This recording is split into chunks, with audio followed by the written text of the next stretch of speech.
اعوذ باللہ من الشیطان الرجیم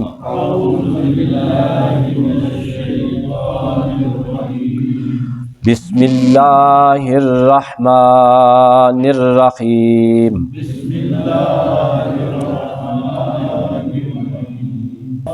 اللہم صلی علی سیدنا و مولانا محمد وعلی آل سیدنا و مولانا محمد وبارک وسلم وصلی علیہ۔ حاضرین، ناظرین اور سامعین، دورہ تفسیر القرآن پارہ 17 رکوع 5 سورہ الانبیاء آیات 74 اور 75۔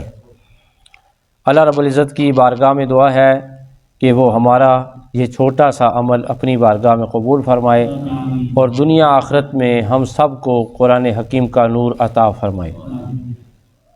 جو سورہ الانبیاء میں 26 انبیاء کے واقعات بیان ہونے کا کہا گیا تھا، ان میں سے یہ تیسرا واقعہ ہے۔ انبیاء 26 ذکر ہوں گے، واقعات 10 ذکر ہوں گے۔ خدا تعالیٰ ارشاد فرماتے ہیں اپنے نبی پاک صلی اللہ علیہ وسلم کو حوصلہ افزائی بھی دی جا رہی ہے، آقا علیہ الصلوۃ والسلام کو ایز اے لیڈر بھی تیار کیا جا رہا ہے رب ذوالجلال کی طرف سے کہ آپ دیکھیں آپ سے پہلے جتنے بھی انبیاء آئے ان کے واقعات ہم آپ کو سناتے ہیں تاکہ آپ مزید مضبوط ہو جائیں۔ ولوطن، اور لوط، آتینا ہو، ہم نے انہیں عطا کی حکمن، حکومت۔ ظاہر ہے وہ بستی سیدوم کے سربراہ تھے۔ یہ دونوں جو چچا بھتیجا تھے، حضرت ابراہیم علیہ السلام چچا تھے اور حضرت لوط علیہ السلام جو تھے وہ بھتیجے تھے۔ اور حضرت ابراہیم علیہ السلام پھر شام میں ڈیرے ڈالے ہوئے تھے، تو یہاں سے دور ایک رات اور ایک دن کی مسافت پر مؤتفقات ایک علاقہ تھا، وہاں پہ ایک بستی تھی جس کا نام تھا سیدوم۔ اس جگہ کا انتخاب، یعنی اس علاقے میں حضرت ابراہیم علیہ السلام کی نبوت تھی اور اس علاقے میں حضرت لوط علیہ السلام تبلیغ فرما رہے تھے۔ اب دیکھیں کہ مختلف انبیاء آئے، رسول آئے، انہیں اپنا اپنا علاقہ دیا گیا، اپنا اپنا وقت دیا گیا، لیکن جب سید المرسلین آئے تو انہیں کہا گیا کہ عرش تا فرش آپ کی حکومت ہے اور قیامت تک آپ کی حکومت ہے۔ نبی پاک صلی اللہ علیہ وسلم کو یہ شان عطا فرمائی گئیں۔ وعلماً، ہم نے انہیں حکومت عطا کی، وعلماً، اور علم عطا کیا۔ دیکھیں علم حاصل کرنا فضیلت مآب کام ہے۔ علم روشنی ہے، علم ایمان ہے، علم آگہی ہے، علم خدا تک پہنچنے کا راستہ ہے۔ اور علم کے بارے میں قرآن حکیم اس طرح ایکسپلینیشن کرتا ہے کہ جس کے پاس علم ہے گویا وہ آنکھوں والا ہے، اور جس کے پاس علم نہیں ہے گویا کہ وہ اندھا ہے۔ اعمیٰ کے لفظ کے ساتھ تعبیر کرتا ہے علم نہ حاصل کرنے والے لوگوں کو۔ فرمایا وعلما، اور ہم نے انہیں علم بھی عطا فرمایا۔ وَنَجَّيْنَاهُ، اور ہم نے انہیں نجات بخشی، من القریۃ، ایک ایسے گاؤں کے باشندوں سے، التی کانت تعمل الخبائث، کہ جو بہت ہی گندے کام کرتے تھے، خبیث کام کرتے تھے۔ قوم لوط بہت سارے گناہوں میں مبتلا تھی، ان میں شراب نوشی، وقت کا ضیاع، کبوتر بازی، اور اس کے علاوہ زنا عام تھا، اور قوم لوط کا جو مشہور فعل ہے وہ لواطت ہے، ہم جنس پرستی جسے کہا جاتا ہے۔ یہ خدا کو اتنی ناپسند ہے، نبی علیہ الصلوۃ والسلام نے فرمایا کہ اگر تم دو ایسے افراد پکڑو تو دونوں کو جو ہے وہ سنسار کر دو، دونوں کو سزا دو، اس لیے کہ یہ دنیا میں ایسا فعل ہے کہ جس کی وجہ سے عرش ہل جاتا ہے۔ اللہ تعالیٰ ہماری قوم کو ایسے گناہوں سے بچنے کی توفیق عطا فرمائے۔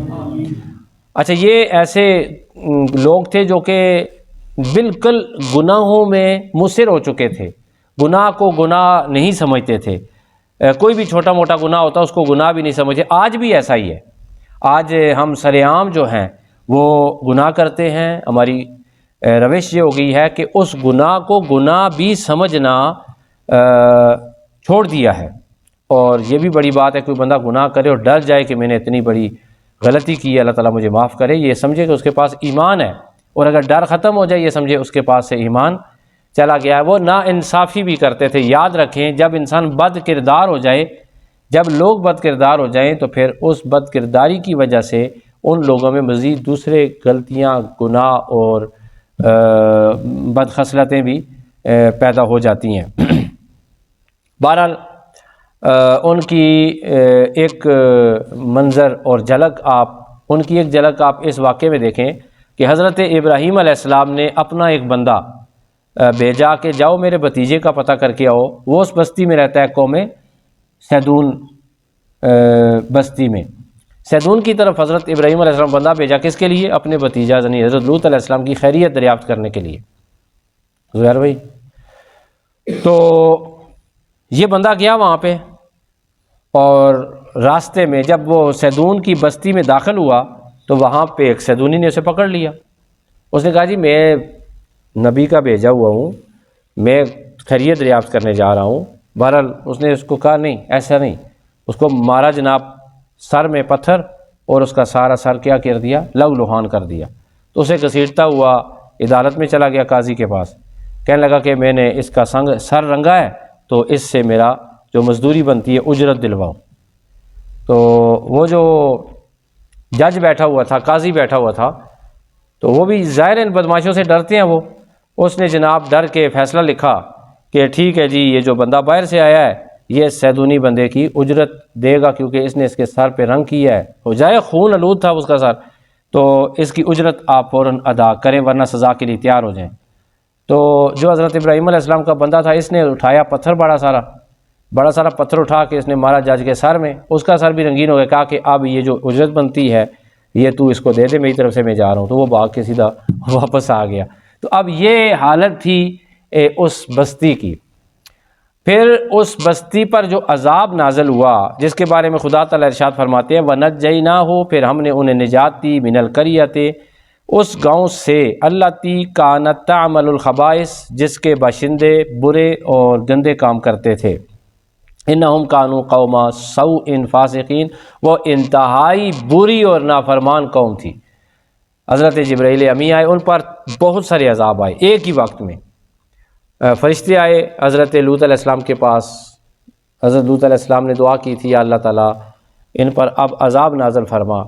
تو فرشتے نے کہا کہ اے نبی اللہ، آپ اس بستی سے اپنے گھر والوں کو لے کے نکل جائیں، اپنے ماننے والے چند جو ہیں آپ کے۔ رات کے پچھلے پہر میں حضرت لوط علیہ السلام کا مختصر ترین قافلہ سیدوم کی بستی سے باہر نکل گیا، اور پھر وہاں پہ شدید ترین زلزلہ آیا، اور اس زلزلے کے بعد پھر حضرت جبرائیل علیہ السلام آئے اور اس بستی کو اپنے پروں پر اٹھایا۔ کہتے 4 بستیاں تھیں، ان کو اپنے پروں پر اٹھایا اور آسمانوں پر لے جا کر ان بستی والوں کو واپس الٹ دیا۔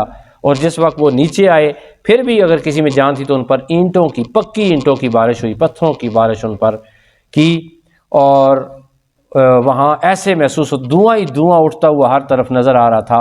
حضرت ابراہیم علیہ السلام دوسرے دن جب ان کو اطلاع ہوئی تو وہ اس بستی کا حال دیکھنے گئے، تو کہتے ہیں جب قریب جا کے حضرت ابراہیم علیہ السلام نے دیکھا تو وہاں دھواں اٹھ رہا تھا جیسا کہ بٹیوں سے دھواں اٹھتا ہے۔ ادھر عبرت کی نشان بن چکی تھی وہ بستی، اور خوف کے آثار اس بستی پہ منڈلا رہے تھے، اور تمام کی تمام قوم تہ و بالا ہو گئی۔ ان کو بار بار لوط علیہ السلام نے اللہ کی طرف ہدایت کے لیے بہت کوشش کی، ان کو گناہوں سے ڈرایا، اللہ تعالیٰ کی ذات سے ڈرایا، قبر کے عذاب سے ڈرایا، قیامت سے ڈرایا، لیکن وہ لوگ باز نہ آئے اور انہیں اللہ تعالیٰ نے تباہ اور برباد کر دیا۔ وَأَدْخَلْنَاهُ فِي رَحْمَتِنَا، اور ہم نے حضرت لوط علیہ السلام کو وَأَدْخَلْنَاهُ، اور ہم نے اسے داخل کر لی، کسے؟ حضرت لوط علیہ السلام کو، فی رحمتنا، اپنی رحمتوں میں، اپنی حریم رحمت میں انہیں داخل کر لیا۔ انہو من الصالحین، بے شک وہ صالحین میں سے تھے۔ صالحین صالحین صالحین بار بار ذکر ہو رہا ہے، معنی چیدارت، اس کا معنی کیا ہے؟ اللہ پاک ہمیں یہ بتا رہے ہیں، اللہ یہ چاہ رہے ہیں کہ ہم بھی نیک ہو جائیں۔ دیکھیں ہمیں موٹیویشن ملتی ہے نا کہ اللہ کو پیغمبروں کی نیکوکاری بھی اتنی پسند ہے کہ ان کے نیک ہونے کا سلسلہ قرآن میں تذکروں میں ملتا ہے۔ تو اللہ تعالیٰ ہم سے اتنا پیار کرتا ہے، اللہ چاہتا ہے کہ ہم بھی نیک ہو جائیں۔ تو نیک بننے کا ایک ہی طریقہ ہے کہ ہم جو بھی کام کریں اللہ کی رضا کے لیے کریں، سارے گناہ ہم سے دور ہو جائیں گے۔ اور حقوق العباد کا خیال رکھیں، حقوق اللہ کا خیال رکھیں، اور اپنے دل میں اپنی قبر، اپنی آخرت، اپنی موت کا فکر ضرور رکھنا چاہیے کہ میں نے ایک دن مرنا بھی ہے۔ اللہ رب العزت سے دعا ہے کہ وہ ہم سب کو قرآن مجید کے مفاہیم پر عمل کرنے کی توفیق عطا فرمائے۔ وآخر دعوانا الحمدللہ رب العالمین۔